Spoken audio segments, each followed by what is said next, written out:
What's up, guys? We are here again, and we are going to be talking about the Amazing Spider-Man movie.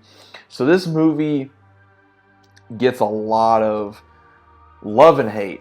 I'm just going to say that. This movie gets a lot of love and hate for a lot of different reasons. I think this movie, when it came out, it was good and bad. I've gone back to it, and I like it. I still like it, and the reason why is because I like the design of the suit.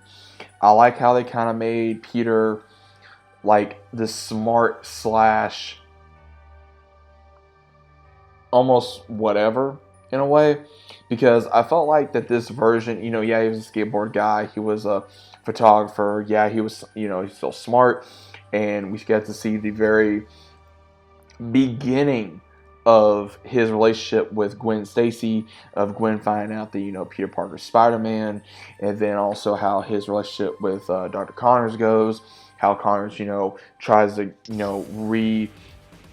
regrow his severed limb and then become the Lizard, and get to see how Peter Parker becomes Spider-Man with not only going up against the Lizard for his first villain and realizing he helped create him, and then also of course how Dr. Connors knew his parents, and the dying of Uncle Ben.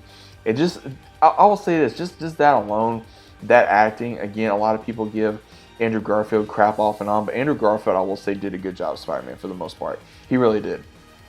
And I liked how they were able to portray the Spider-Man, of him being kind of like, the Spider-Man we kind of know, but at the same time, a lot of people were upset we didn't get a third one. I was one of them for the Amazing Spider-Man 3. And also of how we get to see how later on that he stays away from, Gwen Stacy at the very end of the film because of her father dying, because, he's a criminal, he's this, it's that. And I think that, again, this movie just really shows a lot of not only growing up, but at the same time, you're going to have to do the right thing one way or another.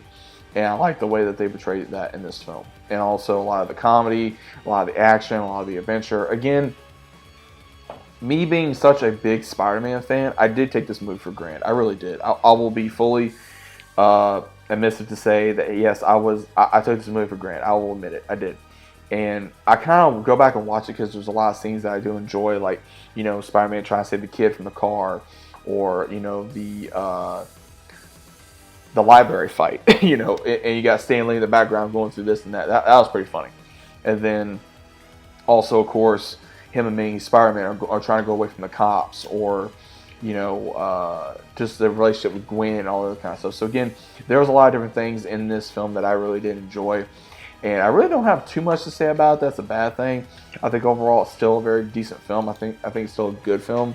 So if you guys do enjoy this version of Spider-Man, I don't blame you. I like how in this version he was actually able to create his own web cartridges. How is he able to create his own web? Not kind of like with Tobey Maguire's Spider-Man, how it just kind of came out of his DNA, so to speak, it came out of his wrist and everything, because that was kind of weird, and I will admit that. But I did like that part of Spider-Man in this version. The Lizard, I wasn't too big of a fan of. I thought the Lizard would be a little bit more almost like the 90s version that we got to see in the animated series just a little bit, but I did like it nevertheless. I love, Emma Stone as Gwen Stacy. I think Andrew Garfield did do a decent job as Spider-Man for the most part. I think that the second one even was good as well, and the casting overall is pretty good. I think it'd be really cool to see Tom Hardy versus Andrew Garfield as Spider-Man. I think that'd be a lot better nowadays than what they were planning on doing with, Tom Holland versus, Tom Hardy overall. But again, that's just my own opinion. But guys, what do you think about this film? Is it a good Spider-Man film? Is it a bad Spider-Man film? What is your overall thoughts of The Amazing Spider-Man? Is it a good film? Is it a bad film? Is it your favorite Spider-Man film? Is Andrew Garfield your favorite Spider-Man? If he is, that is fine. We're all Spider-Man fans at the end of the day. Let's go ahead and just enjoy Spider-Man for what it is, what Spider-Man does stand for, and what they're able to do with Marvel and everything of that nature for the Spider-Man character. So let me know what you guys think about this overall down in the comments down below. If you guys are new to the channel, also subscribing. Leave a big fat like on the video if you guys enjoyed. What do you guys think of Amazing Spider-Man? Is it a good character? Is it a bad character? Is it a good movie? Bad movie? What was your overall thoughts? Please let me know down in the comments. And as always, I'll be seeing you guys on the very next one.